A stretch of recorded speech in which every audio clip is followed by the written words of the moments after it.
Fast versus slow. Gopi Krishna, Yogi Bhajan, and Kundalini. Part 1, Introduction.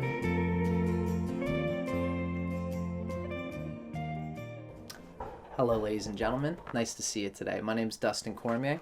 Welcome to How to Rock Spirit.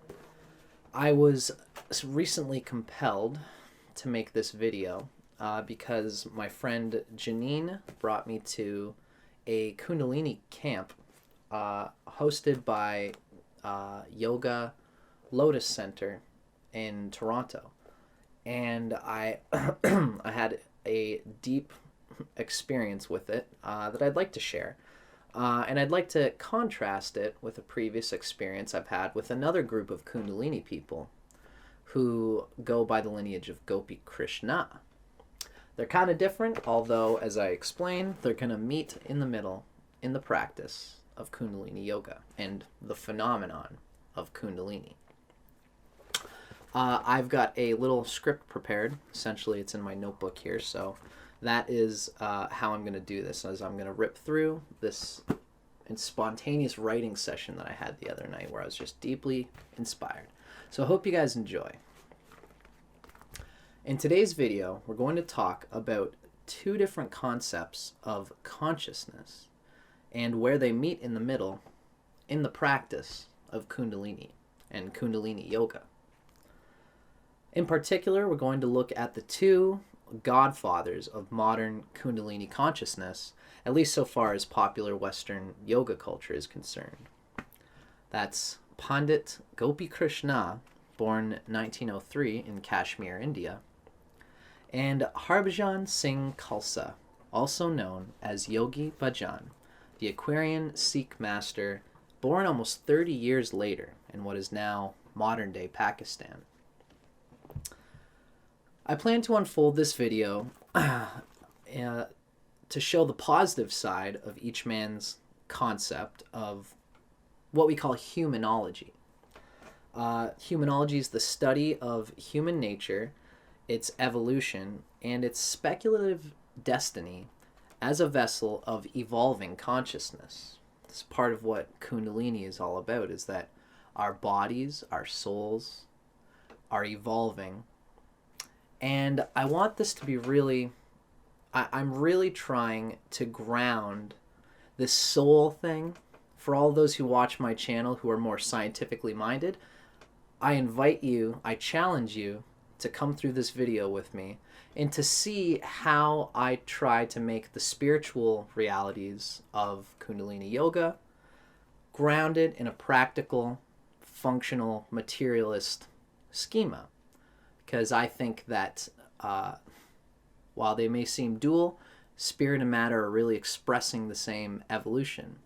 So for anybody who is thinking that the Kundalini thing is a little bit whack, I challenge you to check out this video. This is the reason why I'm making this video.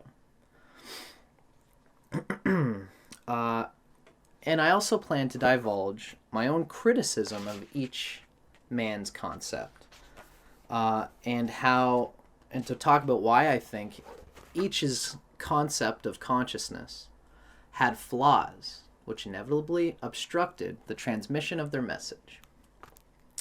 Finally, in the end, we shall discuss how their mutual ground, the cosmic and mysterious Kundalini phenomenon, should be considered as an entity unto itself. In the words of Timothy Leary, we might call this stage of human evolution that's kind of happening right now, it's like a programmed genetic script in which mankind's metamorphosis into greater intelligence and greater states of being is seen to be as natural and predeterministic as the metamorphosis of a larva into a butterfly. Every larva that's born has the genetic continuum of a script which forces them to go through metamorphosis and lets them emerge as the butterfly that's been inside them all that time, in the same way that the seed of an apple tree contains the apple tree that is to come. The seed of the human genome on this planet already contains the mature apple tree that is the perfected human circumstance on a planet. That's part of the whole schema here.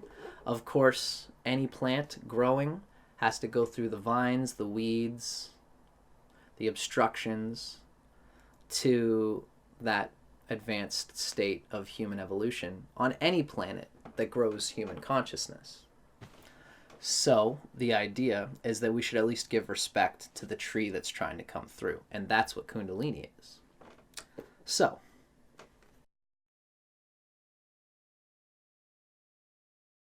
it's upon this genetic script that the Kundalini people really riff on this idea that there's an intelligence trying to come through us, that we're born to mature into as a collective species.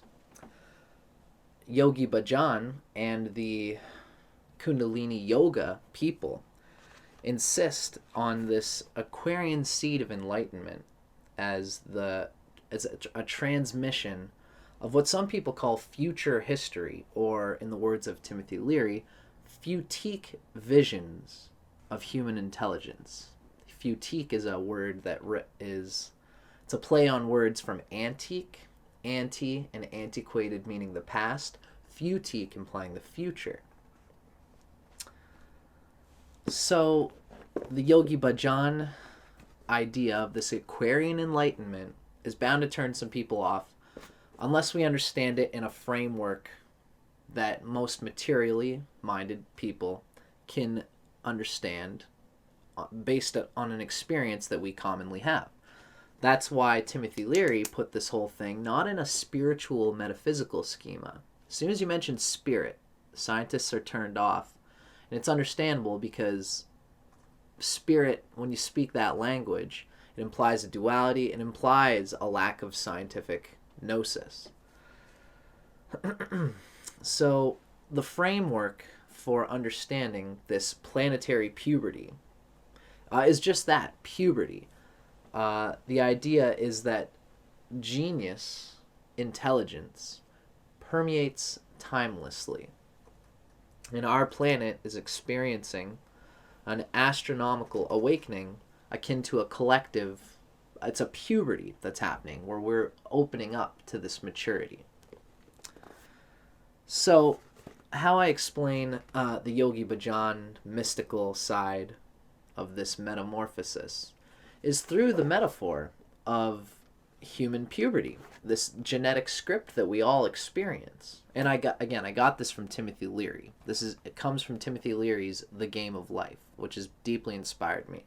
So this is just a round out for the scientifically minded what exactly this puberty is happening that's going on here, okay? So think about it. Human life goes through secular, genetically scripted stages of growth, okay? We can see in infancy, all a kid knows how to do is to scream and yell for a breast to be fed and to be nurtured and to be held. It's like basic first chakra stuff. Then there's the terrible twos, where kids start walking around. They learn their motor function skills. They walk around and they begin the need to learn the lesson of what kind of territory they're allowed to take. When they go to the candy store, they say, this is mine. This is my nutrition that I need. Now I can get it for myself. And this is the stage where parents have to tell the kids, no, you only have certain ways to get that nutriment that you wanted to get in the first stage. So we see the terrible twos is something that happens for every toddler, every child. Around 5 or 6, children open up a new cerebrospinal center where they can start to understand symbols. Robert Anton Wilson calls this the time binding circuit. So this is another stage where kids can go to school. They can learn what 1 + 1 = 2. They can learn the symbols for that. Symbols that are external to themselves in language. Eventually they learn puberty. And this all happens around the same time for each child. This is why it's in our genetics. It's a genetic script. It's something that can be seen as almost a biological repeating function. Puberty comes along, and children need to learn how to deal with this sexy puberty energy, right? Even up to the age of 25, most teenage adults experience the letting go of what's called gray matter. Up to about age 25, we're still developing in our brains, and we'll do stupid things. Even after 25, we can do stupid things, but it's at that age that we let go of this gray matter function. You can look it up online if you're intrigued by it. So all these stages of human experience and capacity to open up to levels of awareness happen at predetermined stages. Tim Leary calls them imprint stages. Not every kid is going to make the right imprints at those stages. You know, not everybody gets how to deal with the puberty thing. Although some people open up very naturally to the puberty stage, but have trouble with the symbolic mental analysis stage. So people can open up, can understand and do well at different imprint stages. And that reflects the whole chakra thing. That's what this chakra thing is all about. When someone looks at you and says, oh my gosh, I can really feel your yellow third Manipura chakra, what they're really saying is that I can feel that you have either well developed or not well developed in the symbolic level of consciousness. You project yourself towards the logic that you understand from symbols and from culture or whatever. You know, the chakras can be understood in this logical framework. It's not so mystical, although the mystical people would say that is a past life soul spiritual thing. It's interesting to think about, because why is it that certain people grasp and are natural in certain imprint stages while some others aren't? Some people do well at the puberty stage. Some people have a harder time with it. And some people get their energy from the earlier stages much more naturally. So that's like Timothy Leary's 8 circuit model is where that comes from. And what we're trying to describe with this Kundalini phenomenon is that it's like a puberty, which happens to all of us humans. This collective planetary puberty is happening to us on a global sphere. That's what Kundalini is. Us as a planet, we've been this teenage sort of energy, just like, I'm hungry, I want consumerism, I want, I want what's on TV, I want someone to tell me, guide me as to how I'm supposed to use this energy. That's what we've been going through.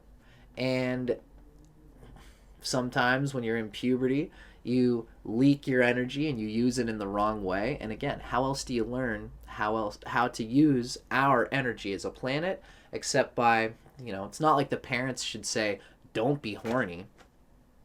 The parents shouldn't say to the kids that sex or that puberty or that your hormones is a bad thing.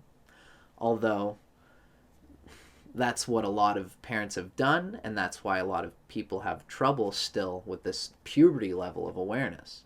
And that's what religion has done to Kundalini in a way. Don't be so attached to the body energies, give it up for God and all these things. It's the Christian epithet again.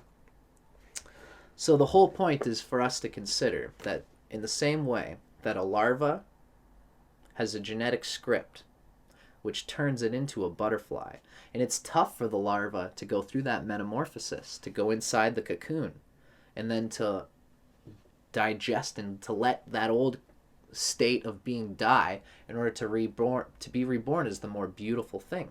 It's a tough thing, but that's in their genetic script, and as the Kundalini people argue, it's in our genetic script to go through a metamorphosis and become the butterfly that we are, that we have been the whole time.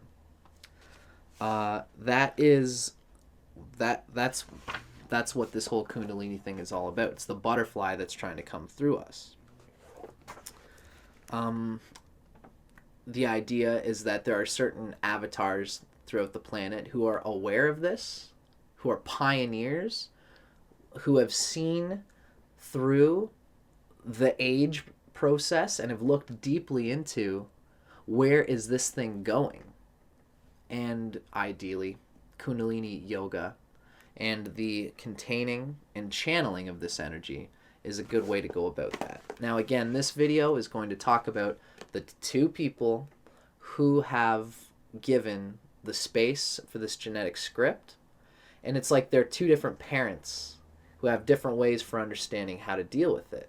I would say that Gopi Krishna is more of like this cosmic father who has relentlessly delivered us the responsibility to mature and conked us on the head and said, hey, you've got to learn how to deal with this energy that you're dealing with right now in a world factor, because, you know, father is trying to hold down the family, whereas mother is trying to make the family feel good, secure from within itself. Father is the one looking at outside and saying, hey, everybody, we are this strong family who can contend with other families in the community. Gopi Krishna was the type of consciousness who delivered this message, and Gopi Krishna had like a wartime consciousness, 1950s, just after the war. He wanted everybody to stop going to war, stop killing people, come together and invoke this energy that we are supposed to embody. Everybody in Kundalini consciousness kind of talks about that. But Gopi Krishna was this cosmic father attitude who forced us to deal with this at a biological level, and he wanted Kundalini people in world politics. That's what I mean by the father vibe. Whereas Yogi Bhajan didn't care about world politics as much, although he did. He was an entrepreneur. He understood it. He was savvy to it. But he was a yogi. He wasn't like a westernized intellectual philosopher. That wasn't exactly his game. He was a yogi, and his eyes were turned blissfully within, looking at his own nature and trying to understand what Kundalini meant to his particular script and how he could open himself to it in a healthy way. And this is this divine mother aspect, which it's the mother that says, darling, you can take as much time as you need to unfurl your wings and to go and talk with the other kids, because you're special and you're beautiful and you can do it in your own time. That's more of the Yogi Bhajan side of this lineage. I'd say Gopi Krishna is the cosmic father, and Yogi Bhajan is the divine mother calling us to do this in our own time. So that's a little bit of more context towards these two men. Let's unfold a little bit of my story of how I came to be introduced to this whole thing, starting with Gopi Krishna.